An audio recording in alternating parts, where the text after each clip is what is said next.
Good morning, this is Cityscope TV. Welcome to the Scoop Breakfast Show. In this show, we bring you news, newspaper, and conversation on human interest issues. And you know, today is on a Monday. We bring what's trending. Keep it locked up to the end. Let's begin with news. My name is Afrin Modi. Wiper Party leader Kalonzo Musyoka has urged Kenyans to reject the Finance Bill 2026-2027, claiming the proposed law will worsen the cost of living and burden ordinary citizens. He called to wananchi to maintain vigilant and participate in public discussion on the bill as political party over the proposal intensifies. And I'm going to talk about the finance bill. Tukitoka kule, our position is reject it as it is. Reject Finance Bill 2026-2027 because sasa ina introduce quietly leasehold. Dedan Kimathi atakuwa amekufa bure ikiwa ile damu wa Kenya walimwaga, haswa watu wa mlima huu walimwaga ndio ardhi yetu iwe sawa. Sasa nyinyi wajukuu wenu watakuwa wakilipa rent because leasehold, kupatiwa lease unalipa rent, wajukuu, vizazi vijavyo na vingine. And that is what this administration is trying to introduce. Kwa hivyo sisi tunasema mapema reject, and that is our position, even as a party.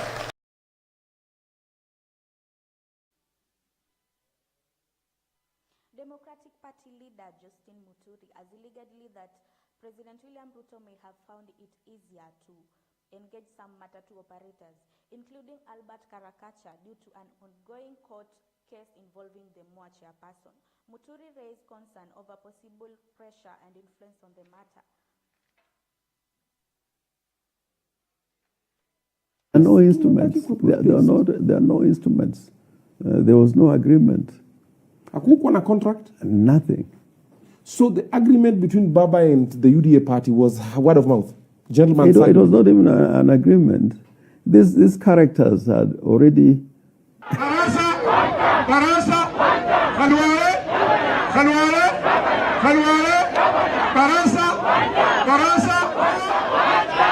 Asante kabisa. Wakati tunaondoa Barasa, lazima tufikirie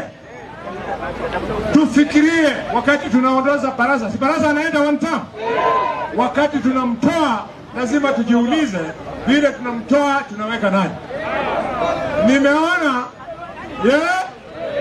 Nimeona Oparanya anapita hapa na bibi ya ndugu yangu huko kutoka Kakamega, mama anaitwa Elsie Mwanda. Oparanya, sikia, wewe ndio ulileta Barasa. Kama unafikiri utaleta hapa Elsie Mwanda, tutamkunja nyinyi wote mkwende mabole mkone wewe na Elsie kutufanya mundu hoho kasi mkauji kama ndio.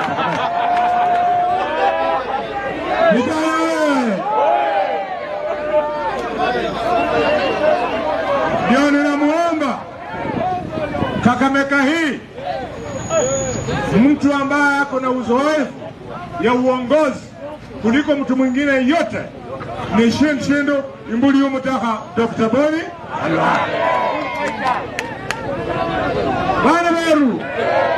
Bana Beru Musabai kura yu gavana. Mulamba abala bariko Barasa balangari nango kadwari shanya no kunyani kura ya gavana yapo yubu gavana yibuwanga dawe kubera Barasa shali mwa kadwari shali mwa Barasa, sikia wewe Barasa, nikikuangalia nikiona hiyo kichwa yako, nikiona mapua yako, shikale hukumu wanga dawe kwanza kabisa, pana tanganya watu waje watu walipigie kura. Barasa mpasue vichwa ndio mmupigie kura? Mnakubali amvunje miguu ndio mmupigie kura? Barasa, sikia, hata upige watu na mipini kwa soko, wewe ni one time. Hata uvunja watu miguu, wewe Barasa ni one time. Kakamega Senator Boni Kalwale has intensified his criticism of CS Wycliffe Oparanya, Governor Fernandez Baraza, and Women Rep Representative Elsie Muhanda as he campaigns for the Kakamega gubernatorial seat.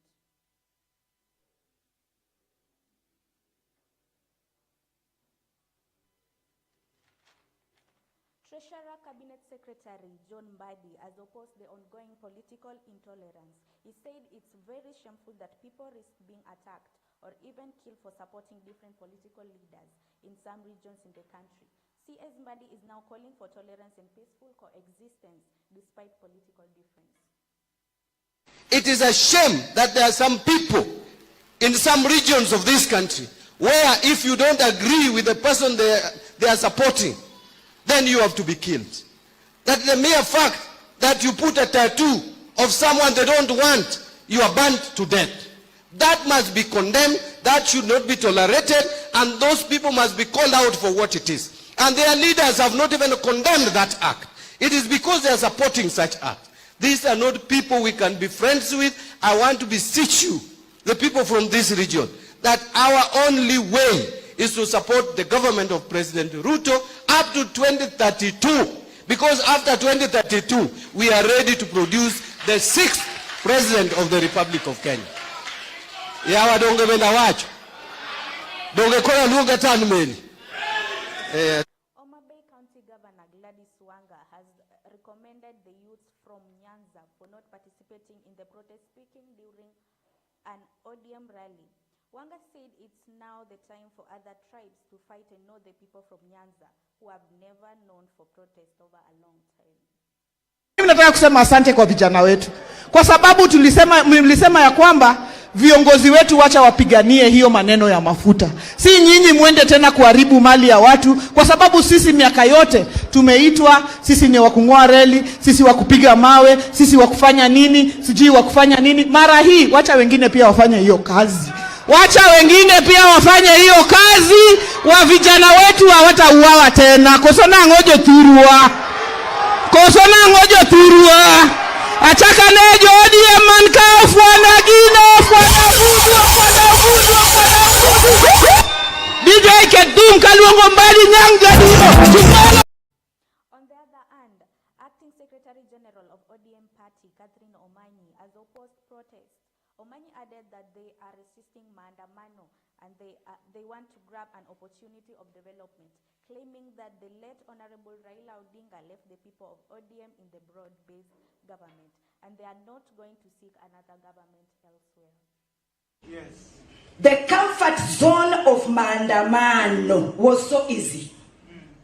But today we want to resist maandamano and grab the opportunity of development. I will do anything.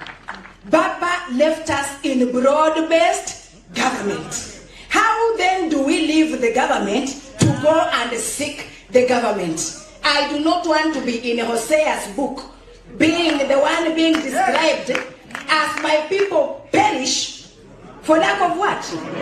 God has remembered Busia. When you see the seers here, he knows Busia is crying. When he sees you here, he knows Busia was derailed and denied their right in this country. Yes. Other regions enjoyed. Other regions have everything. They have everything at their disposal. If you talk of hospitals, you talk of the roads. Some of us would go to Nairobi just to. Moreover, Nyeri County Women Rep Rahab Mukami has fired a warning shot at UDA Secretary General Hassan Omar over what she termed on profiling of the Kikuyu community. Mukami accused Omar of making divisive remarks, urging leaders to embrace unity and avoid statements that could fuel ethnic tension in the country. Nataka kuongeresha SG wa chama yetu ya UDA. Lazima aheshimu wa Kikuyu. Ni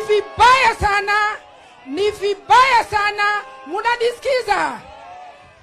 SG anatakikana ajue amekalia hiyo kiti ya SG wa chama ya UDA kwa sababu wa Kikuyu walishagua serikali. Ni kweli ama ni uongo? Tuliamuka mapema tukashagua hii serikali. Na ile kitu wanajaribu hata kutusukuma nje tutoke ndani ya serikali, hatutatoka, tunakaa ndani ya serikali. Nataka kusema hivi, siasa ya ukabila imepitwa na wakati. Na ndio sababu nimesema hapa Nakuru Hapa Bahati kuna Wajaruo, kuna Wakikuyu, kuna Waturukana na mnaishi pamoja kama madugu na madada. Si ni kweli? Hebu tuambie SG wa UDA, mimi nilikuwa naongoza chama ya UDA Nyeri na leo niko ndani ya UDA. Akiendelea kuongea hivyo tutaenda kumtoa kwa hiyo kiti, aende akienda. Washeni niwaambie, huyo SG, kuna mama anaitwa Veronica Maina mwenye ameketi pale. Mnaona Veronica? Veronica ndiye alikuwa secretary wa chama ya UDA. Yeye amepatiwa nafasi mbili. Yeye ni secretary general wa chama ya UDA na yeye ako East African Community. Ndio anatuletea hiyo malingo yake. Asituletee, tutakaa ndani ya serikali, apende asipende. Nakuru And finally, Raila Odinga Jr. has sparked conversation after speaking on a high cost of living during a church service at Imara Daima in Nairobi. Jr., who received a warm welcome from supporters, urged the government to listen to the struggles facing ordinary Kenyans as prices of basic commodities continue to rise.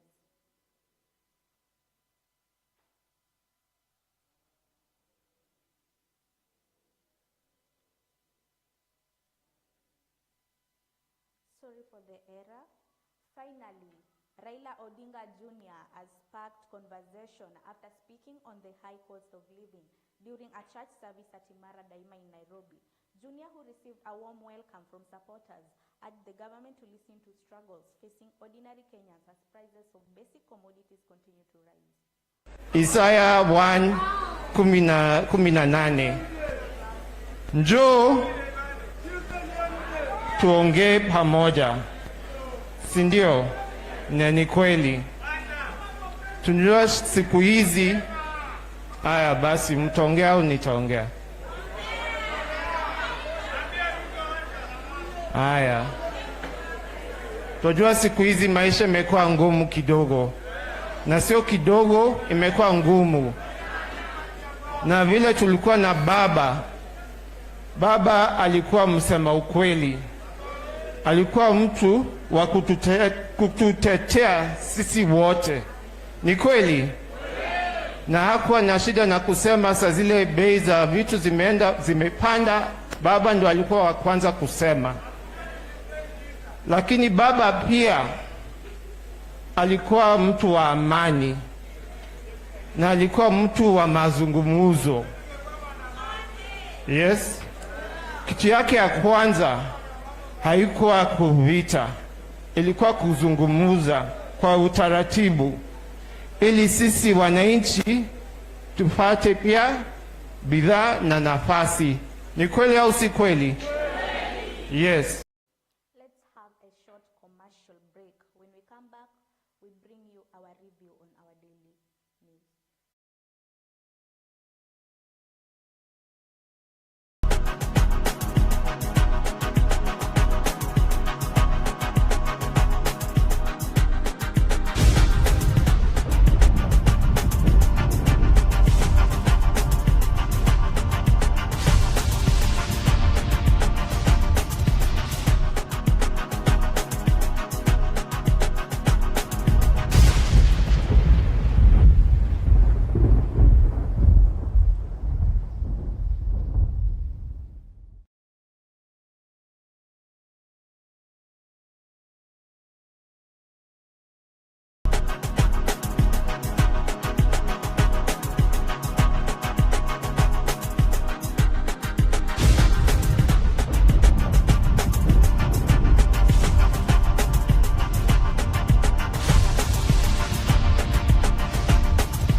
Nasema tu sini standard. Sasa unasema let's start by the standard.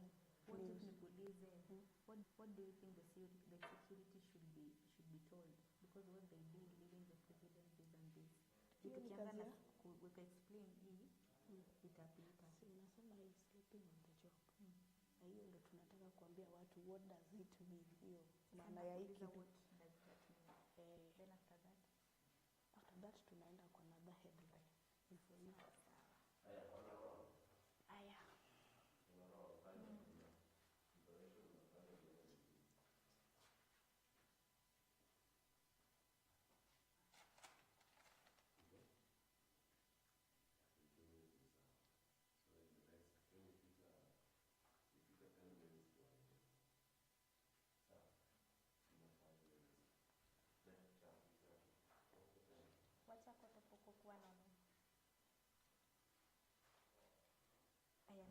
Welcome back with me. I have 4 newspapers: The Standard, The Star, The Daily Nation, and The People's Daily. And I also have my counterpart. Ndio unasema jina lako.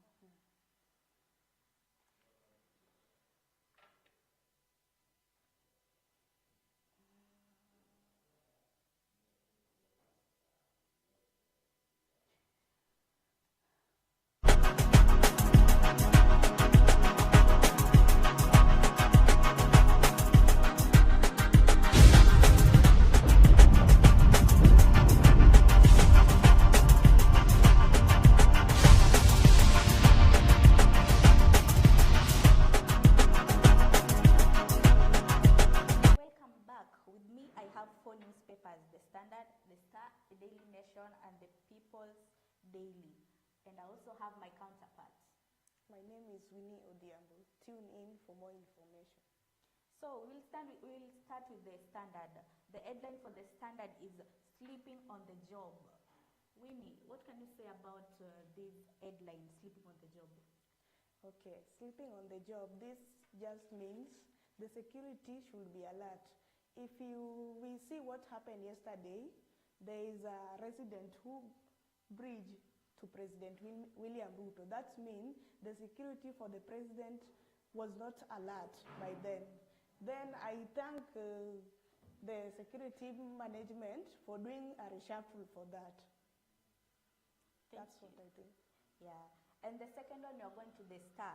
The Star, we have the headline talking about taxation jitters rock finance bill. Winnie, what can you say about this headline for taxation? This one, I think it's talk about the new adjustment in taxes, where if you find the Juakali, there will be increase on taxes for the Juakali people and the gamblers people. That's what that headline means. And next to the Daily Nation, Ruto allies hype, vote rigging plot. What about that? Okay, thank you for that. Ruto's allies for rigging. This means that the Ruto's close friends or those who are supporting President William Ruto are openly speaking about voting, rigging election for the next general election, that is 2027. They are talking openly that they will rig the votes for the 2027 election to make him re-elected. And lastly, with the People's Daily, we have the headline talking about inside Gachagua's 2027 campaign think tank. So, in this, it's just about the campaign issue, right? Yes. So, what can you say about it? I think Gachagua is being prepared, is getting prepared for the next election where he is electing those who will help him to achieve the presidency. Yes. Thank you so much for the news analysis. Let's take a short commercial break. When we return, more on the side of conversation with my counterpart, Winnie Odhiambo. Stay tuned.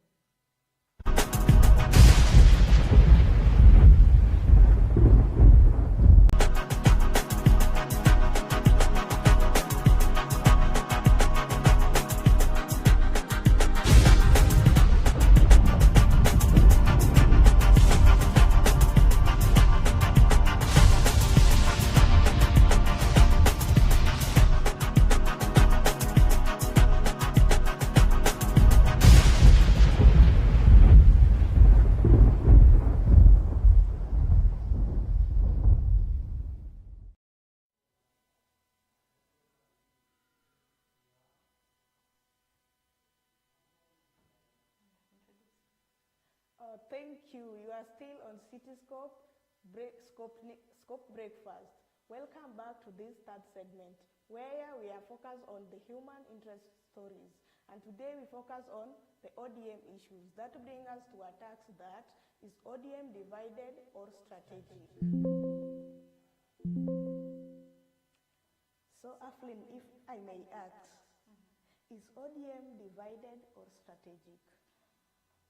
To me, ODM is divided because you find most leaders are having different opinions on what they want to talk about their parties.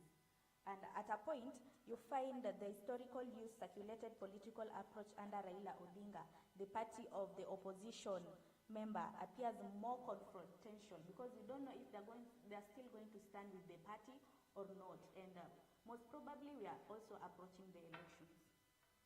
Okay, according to me, I will also support that because nowadays we see we have the two ODM party leaders and also SG. That makes that there is slightly division in the ODM of today. Yes.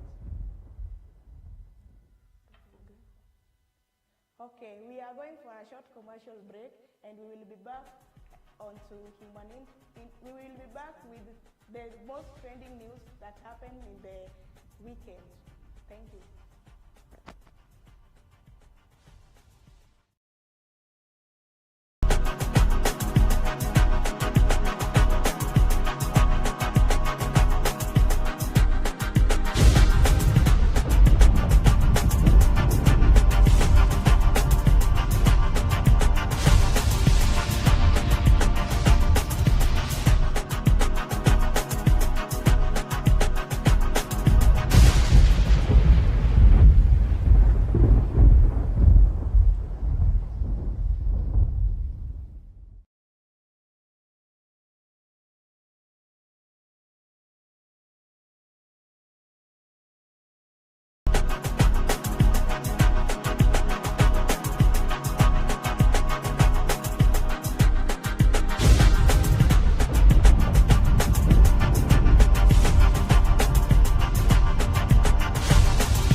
Thanks so much for staying with Scoop Breakfast Show. Let's turn to what's trending.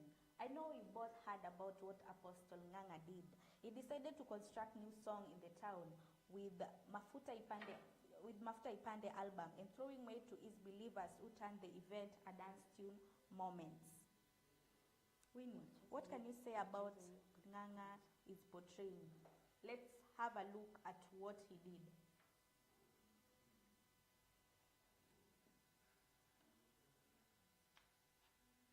I have not received any envelope, and I'm not ready to receive one. My conscience is clear, my spirit is clear, and that is why my courage is driven from. I was in my office sitting. All of a sudden, I was called. Where are you? We're having a meeting. We are in this office. Where? So ran very fast. I had to take a motorbike, and I went. So what the statement I made, and being the man of the moment, actually it is what suspended the strike. Mm-hmm. And what I delivered was the goodwill which the government gave us. But one thing, that the fuel increase should be lowered. Mm.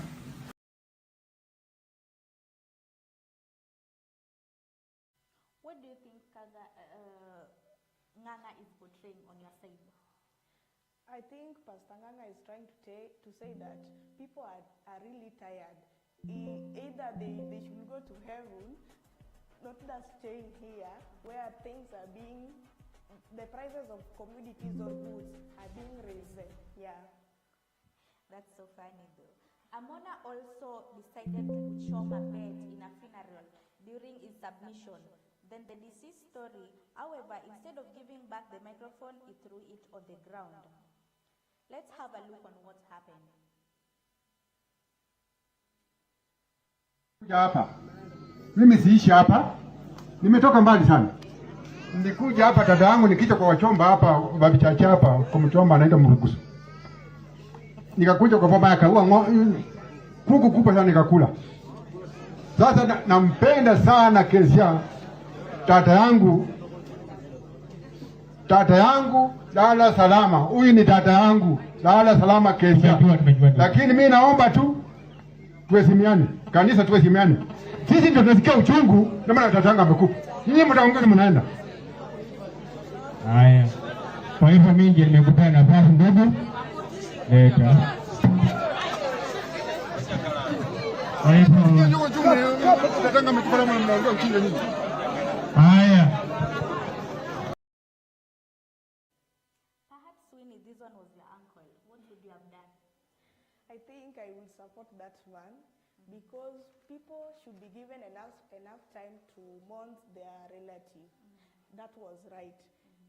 These OMCs or the church coordinators, when it comes to the funeral, they rush things and they don't want the relatives of the deceased to mourn their person. So I think the church or the MCs should give the relatives of the deceased enough time to mourn their person. So Yes. meaning the action you took by throwing the microphone down was okay. That was just out of anger. Okay. Unajua, things might change. Moving on, a lady decided to say order, order to the chief, making it funny moments. During her address in a certain area in Rift Valley, it seems Rift Valley ladies are bold. Let's have a look on what the ladies' strong stand ground shows.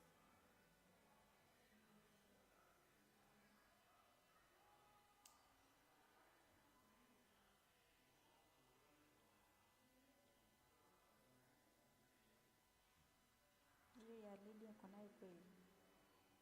Ulikuwa ya lady? Haiko?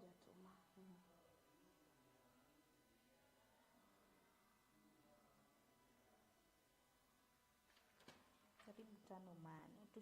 Tushasoma 2, hii ni ya 3 na ni kama haiko hakukutumia.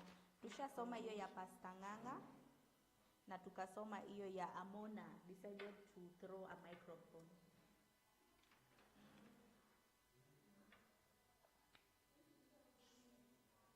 So ni hiyo ya a lady.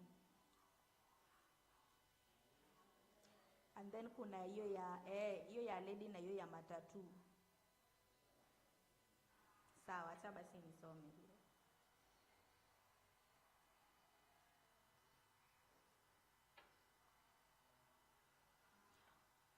And finally, another video talking about with due respect as said maisha yangu iko hatarini. I don't know hatarini with seriousness, but we hope he is serious with such allegations.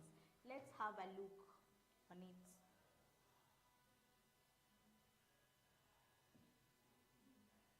I have not received any envelope, and I'm not ready to receive one. My conscience is clear, my spirit is clear, and that is why my courage is driven from. I was in my office sitting. All of a sudden, I was called. Where are you? We're having a meeting. We are in this office. Where? So ran very fast. I had to take a motorbike and I went. So what the statement I made, and being the man of the moment, actually it is what suspended the strike. Mm-hmm. And what I delivered was the goodwill which the government gave us. But one thing, that the fuel increase should be lower. All right, you've seen the video. So Winnie, why should a man cry in public? I think when it's that each life matters in Kenya, and we should respect everyone's life. That person, the Kaunda, it was Kennedy Kaunda who cries that his life is in danger according to what he said to the state. So I think that should not they should not intimidate his life because he spoke the truth. So I support him. The government or the security, he should be given tight security that's to defend his life, because whatever he said was right. Thank you so much. With that, we come to the end of our show today. Let's link up again next week on Monday for these.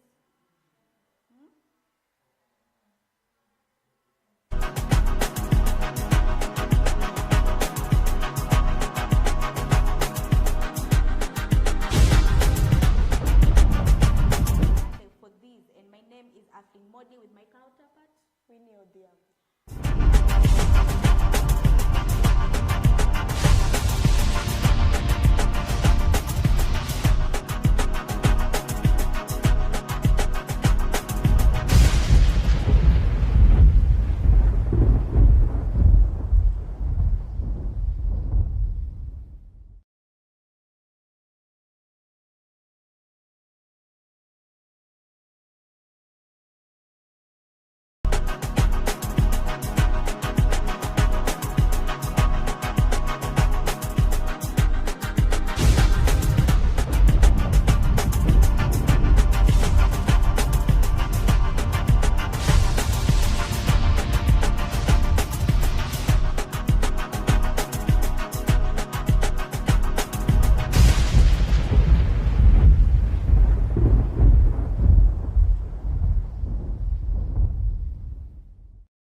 Good morning and welcome to Cityscope TV Business Line News.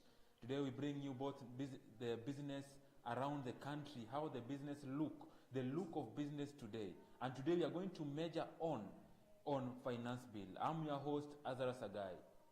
And I'm Calvin Somondi. Just as my colleague has said, we are going to focus more on the finance bill. We are going to focus more on the finance bill, and since it's going to be released very soon, we are going to see whatever is going to happen. And here we have copies of how the bill and the budget, how they have been allocated. Welcome and watch Cityscope TV as we are going to host you. Don't want dry run. Ngane battery. It's an only can. I don't call the can. Umoja kola lishaanza. Richard Martin. Wewe ngane koni. Battery. Hii battery. Kuna battery nyingine huko? All battery marka mero. Hiyo pia hiyo ndio imezima, hiyo imekuwa sahihi.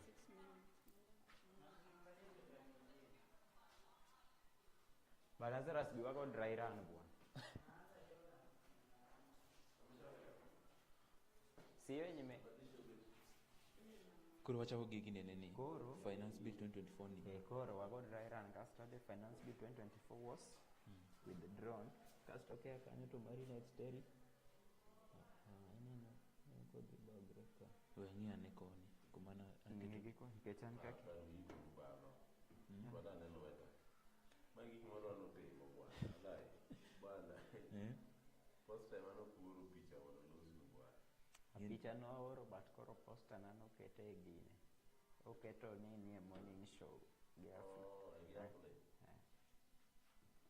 Kornya no kaka gini bet.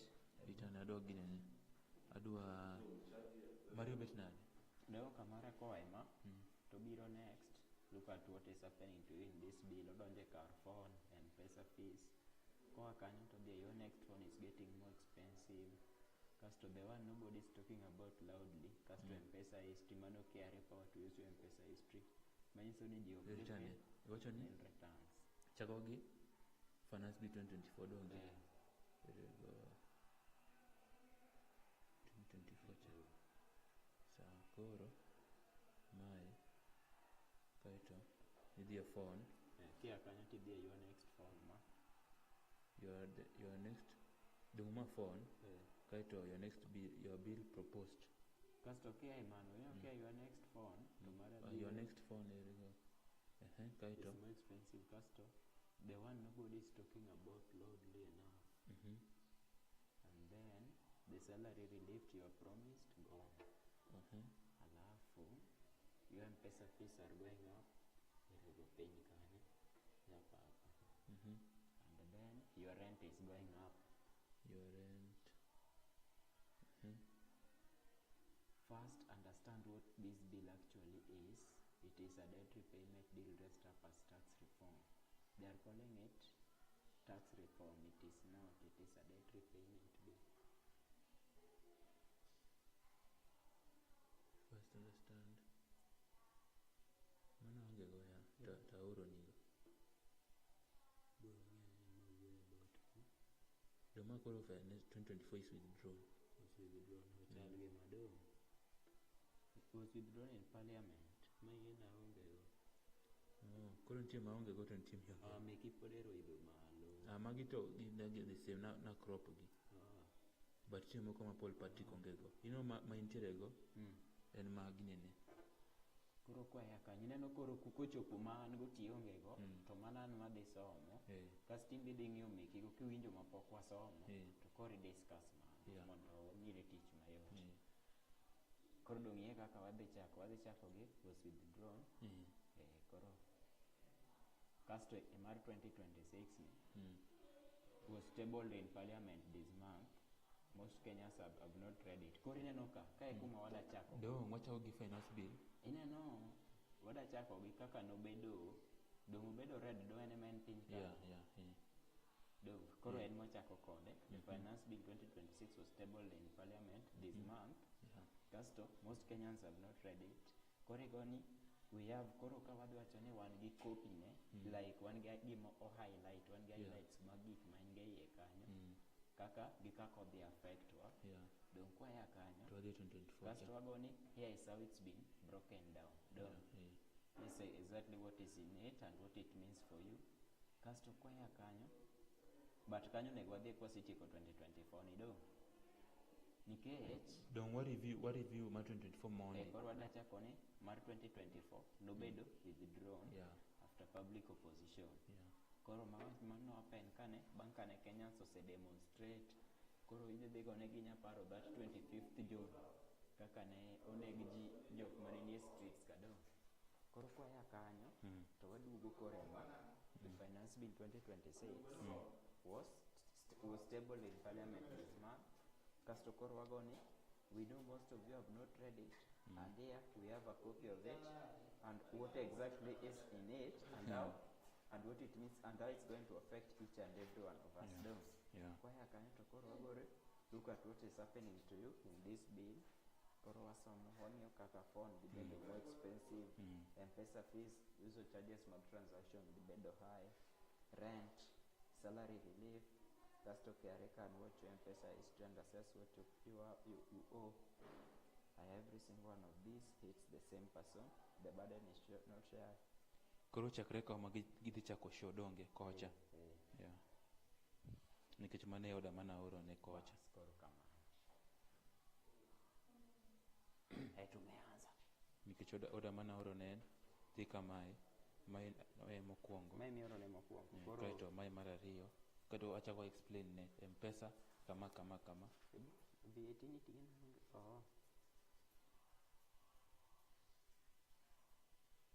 mano mar M-Pesa cho gi M-Pesa going up koro kwaya ka to wadonjo M-Pesa next wadonjo M-Pesa kwaya M-Pesa to wadhi phone kwaya phone KRA yani koro dia mbele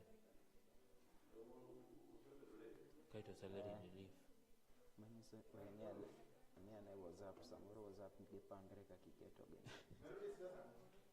one machopi sini machepe rich material betri kwa sawa but koro gimoda timo be wacho ni kwaya somo kaka gidhi bedo expensive ni to next time M-Pesa fees are going up do every time you send money every time you kare bed kanyo team bed kanyo team gino jelo ladies and gentlemen welcome kaki chake no idhi lala ma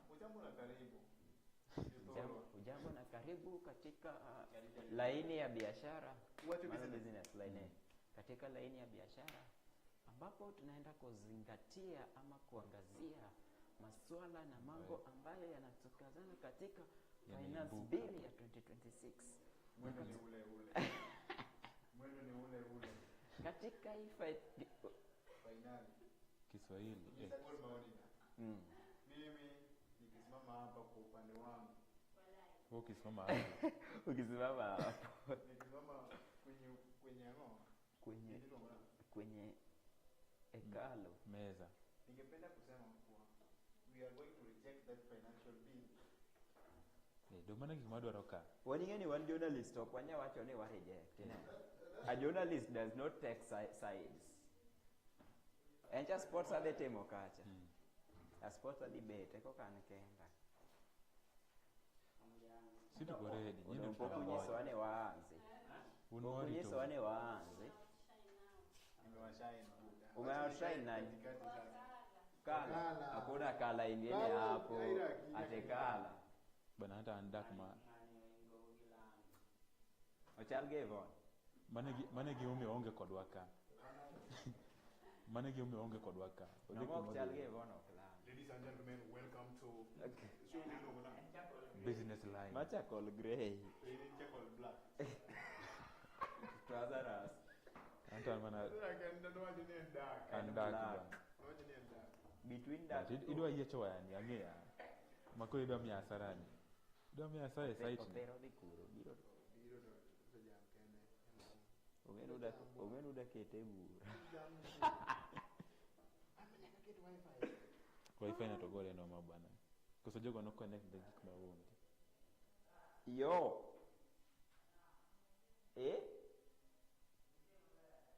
Kabisa ukinyisa chake bwana ngidai kabisa. Achake.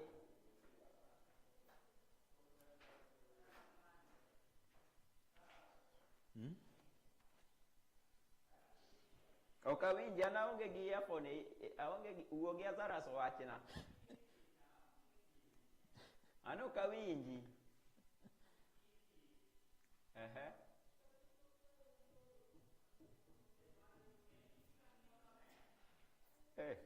Okay.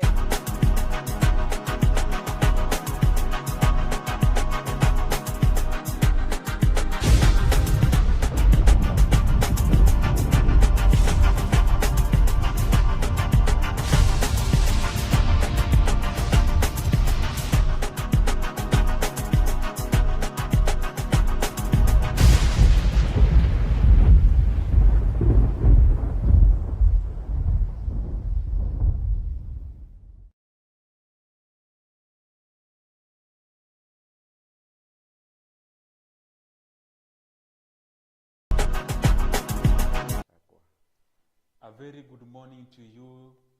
This is Cityscope TV Business Line, and today is on a Monday, the 25th of May 2026. And here today we bring you business, all about business this morning, and we're going to discuss on the finance bill. I will be your host, Azara Sagai. And I'm Omondi Calvins. And as my host has said, today we are mainly focusing on business, and our main topic of today is the Finance Bill 2026. The Finance Bill has been released, and the Finance Bill today, we are going to look at it in various parts. We are going to look at it in places where it started before it reached this place, because we see that in 2026 Finance Bill was read in Parliament, and many people do not have the understanding of it, and today we want to break it down to you.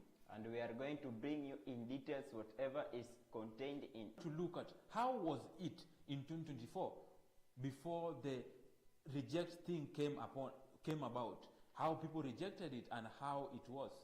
Yes, in 2024 you can remember the Gen Z protests that occurred countrywide, where the Gen Z also attacked the National Assembly, and most of the things happened, most of them were killed due to the Finance Bill of 2024. Finance Bill 2024 was withdrawn after public opposition, and that only happened because Kenya showed up and made noise, the Gen Z protest. Yes, most of them were on the streets and they demonstrated on what they thought was very expensive, and it made life to be very expensive. And today we are also here to discuss about the 2026 Finance Bill that was tabled in the Parliament earlier this month. And here is what is contained in it and how it's going to affect each and every one of us. Let us first look at how it affects the M-Pesa thing, KRA, and how it's going to affect our salary relief and the rent. Let us take a look of it. Yes, and here what we have is that the phones will be more expensive, in that the amount that you used to pay will rise and will go higher than how it has always been in the years back. On the M-Pesa charges and transactions, the transaction costs that contain the transaction when sending money and withdrawing money, they will also go up. We see the M-Pesa fee are going up. The bill proposes that 16% of M-Pesa payment platforms. Treasury says the tax is on the platform, not the consumer. Tax experts say that distinction is mostly theoretically, that VAT is a consumption tax. The platform will pass it on to you. Every time you send money, every time you withdraw, every time you pay your bill, 37.9 million Kenyans use M-Pesa. And you can imagine how many people are going to be affected with this thing. Yes, this is going to affect most of the Kenyans, since the amount you will be using to send money and to withdraw money, and also when using Lipa na M-Pesa Lipa na M-Pesa pay bill to buy goods, the amounts will also go high. Imagine 37.9 million of Kenyans are going to be affected with this bill, and that's why the people need to know how they are going to cope up with this thing. And we see that many people are rejecting it. Yes, and the worst about it is that many Kenyans use M-Pesa daily. Yeah, many people use M-Pesa daily. Even today, I used M-Pesa while I was coming on my way today to board a matatu. Yes, M-Pesa is something that we use daily, and it affects our daily lives on most occasions. Let's hope that things will get back to normal and that the taxation bill that will be passed will not affect Kenyans in a negative way. Yes. Now, let us go to the phone. Let us see how the finance bill 2026 is going to affect the phone. Because we have heard that our phone usage will be looked upon with the finance bill 2026. Yes, and whatever it says about the phone is that the next phone you purchase will be more expensive. By saying that it will be more expensive, the bill proposes that a 25% excise duty on smartphones at the point of activations. This means that if you used to buy a smartphone at 20%, then an extra 25% will be added. So if it used to cost 20,000, then it will rise to 25,000 shillings. And in the same view, we see that this same government that says that Kenya is a digital economy, now we wonder where the business economy thing is coming about if most of Kenyans are going to be affected with this thing. We see that the phone that you use today is going to be taxed. And Calvin, I don't think that this thing should, but let us just leave it upon the government to see on how they are going to do it.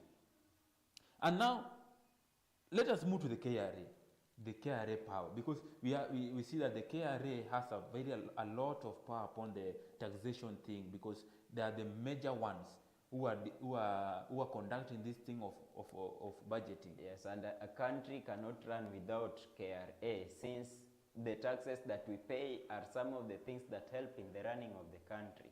And to our viewers, you can just send your comment at Cityscope TV in our online platform at cityscopetv.com. So, let us look at the bill gives KRA power to use your M-Pesa history. The KRA giving the KRA giving power to use M-Pesa. M-Pesa to use our M-Pesa as Kenyans. This means that the KRA will now be able to access and to know the amount that you have in your M-Pesa accounts and how you've been transacting money for the past 1 year. A third party has been introduced to our M-Pesa, and that means that KRA will have full access to your M-Pesa history, and that I wonder how that is going to affect us. It's going to affect us very much. Imagine having loan, it will be being removed from your M-Pesa directly without your consent. And the worst part about it is that most of the people who used to tax who used to fill the nil returns, those that are unemployed, we are still wondering what will happen to them.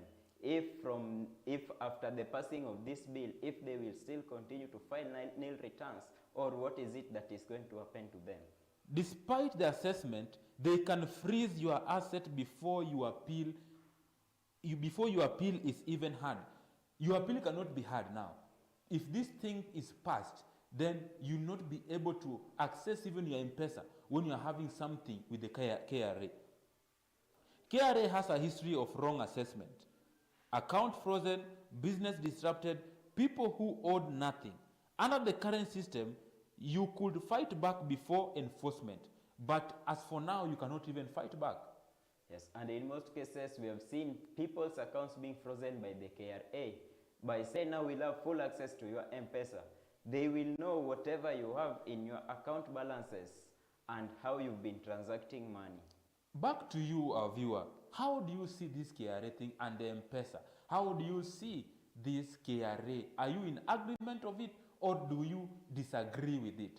Just send us your comment concerning it. We are going to take a short commercial break and we are going to come back with more. Keep it locked. And keep sending your views. We are going to see them after this.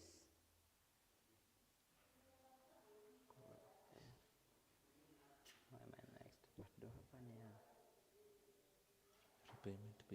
dressed up as a tax reform. The debt repayment, hii kitu ya debt. Koro mane mwabe. Alafu wabula tuende salary. Salary relief. Ban salary relief to atieko ge rent. Kaito rent ya.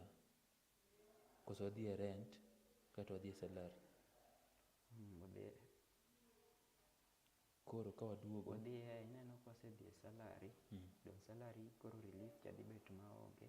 Then rent ni umedre koro kaki bet kichulo rent. Don koro kawa duogo to acha the recap mana watimo. Koro wanyakata duogo kwa duogo. To kuongo nini wasomo views mag jomoko. Eko ka waendelea gi magodo. Endelea. Welcome back. Paul inade ya Paul. Paul ongegi wokigi inuendelea to. Welcome back to Business Line, and before we move on, we thank you for staying tuned. Before we move on, we are going to look at the comments that are reaching our desk this morning. And one of them, if I can read from one of them, that Kevin Omondi is saying that Kenya is spending more on debt repayment than on development. The government needs cash, 120 billion, not to build roads or school, but to service debt from borrowing. It is already did. Then I have another comment here from one of our viewers who says that the finance bill is going to make life very much difficult, more than it is now. And he has also used a hashtag here, hashtag reject finance bill 2026.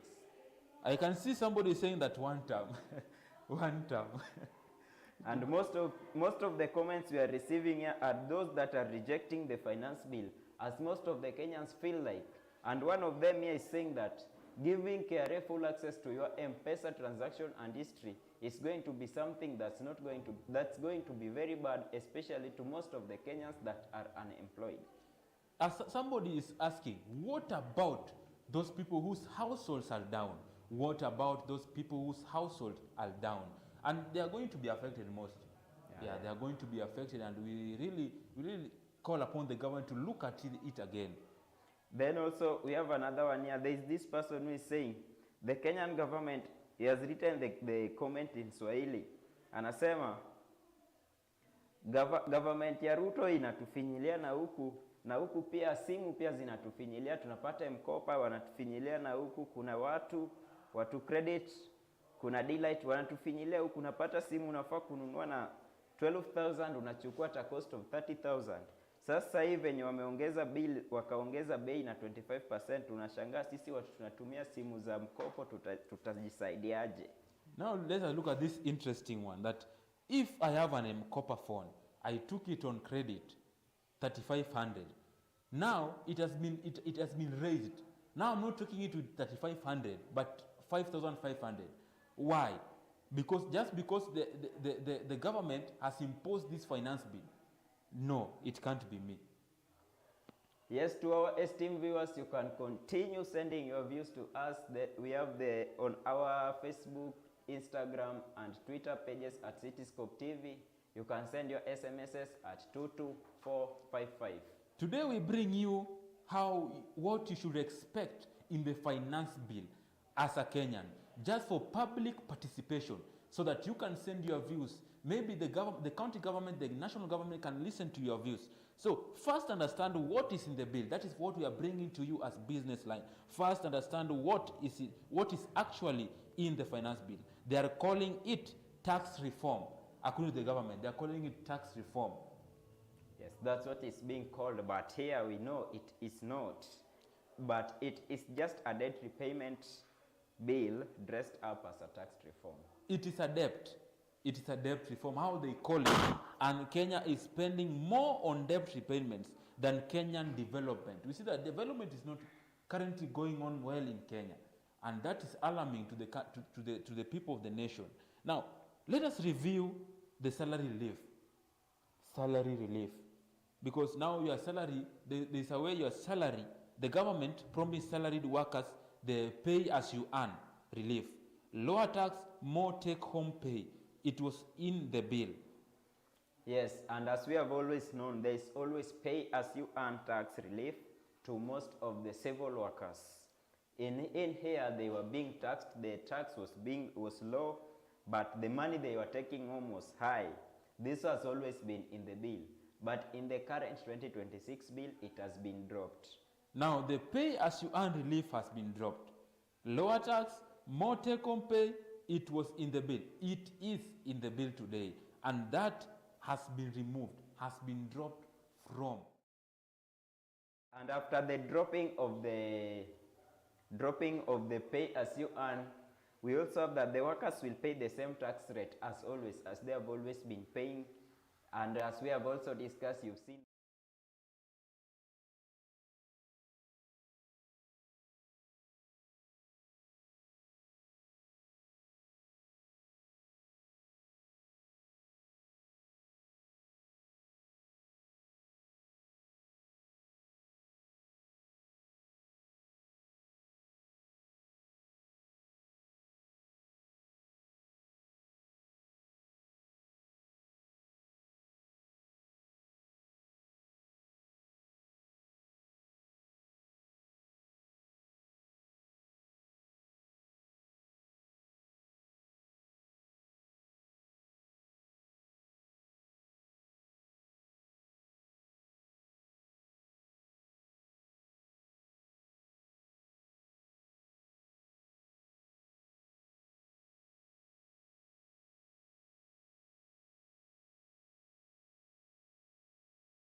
tenants and the landlord themselves, which is going to force the landlord to adjust their rent. exactly. And also we have that the landlords do not absorb tax increases. They pass them on every single time. In most cases, in the rentals where we reside on, we've seen cases where a new month begins and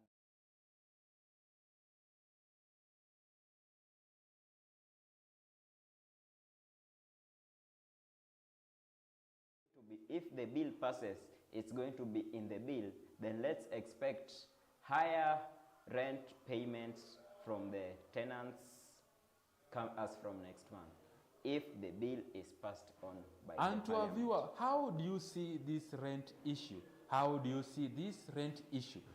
If you have been affected, you can just send your experience, how you are feeling with this rent issue, because I'm sure that when the landlords hear it, they are going to take advantage. And how are you coping? How are you going to cope up with this?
exercise duty on smartphones.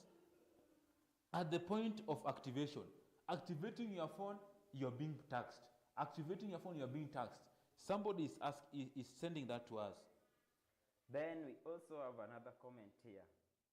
One of our viewers is saying that if this bill is passed, from whatever we have heard,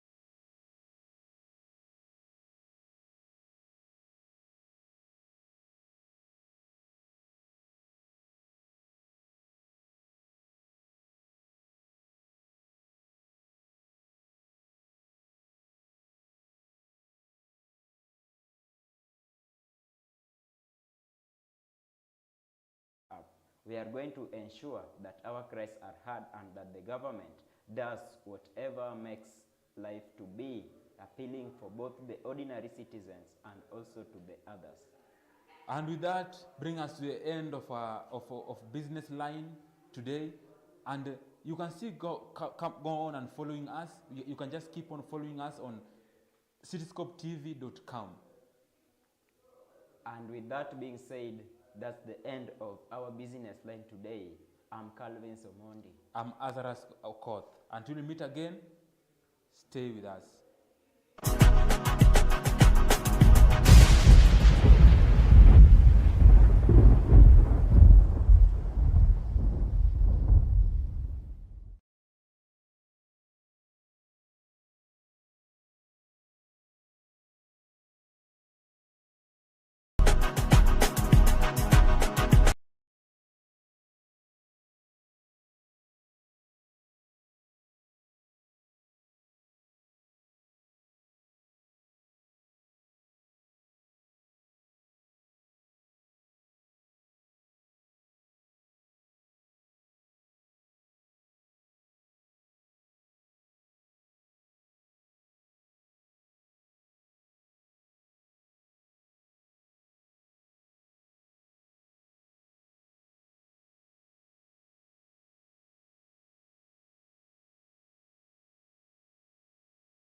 very good morning and thank you so much for tuning in at Cityscope TV. This is Scope Daily, a program where we bring you and highlight you what's happening around the world and within you. I'm your host Anita Ann. And I'm Mercy Juma. Send us your comments and views in our social media platforms, Facebook, Twitter, YouTube at Cityscope TV, or SMS us on WhatsApp. Before we measure into the discussion of today, here are some of the highlights or freelancing while Judah Matthews has proceeded to leave pending retirement.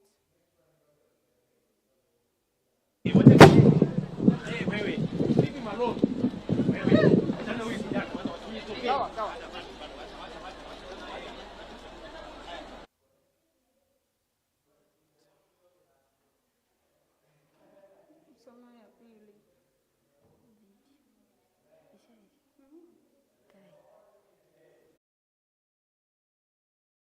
Coexistence despite political differences.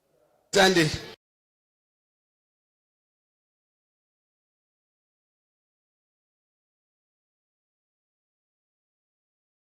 It is a shame that there are some people in some regions of this country where if you don't agree with the person they are supporting, then you have to be killed. That the mere fact that you put a tattoo of someone they don't want, you are burnt to death. That must be condemned, that should not be tolerated, and those people must be called out for what it is. And their leaders have not even condemned that act. It is because they are supporting such act.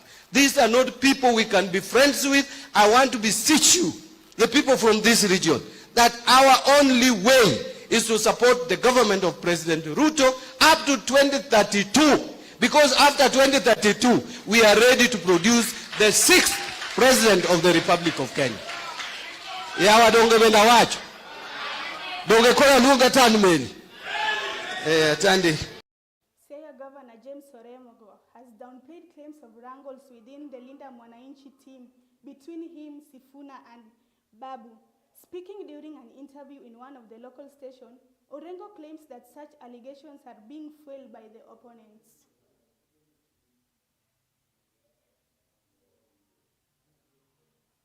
Necessary. Yeah, the fact that I'm de facto party leader does not mean that when those elections are called, I'll run, but most likely I will. So there's no any bad blood between you, Edwin Sifuna, the senator for Nairobi, and Babu Owino, MP for Embakasi East. Babu Owino is here. He's next door here. He's been here for the last 2 hours.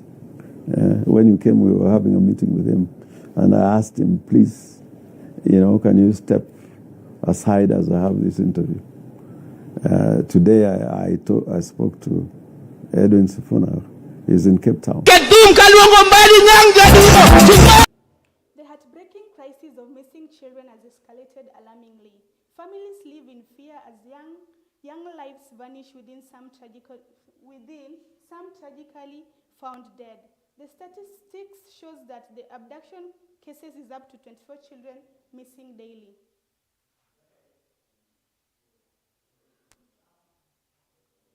The heartbreaking crisis of missing children has escalated alarmingly. Families live in fear as young lives vanish within some tragically found dead. The statistics shows that abduction cases is up to 24 children.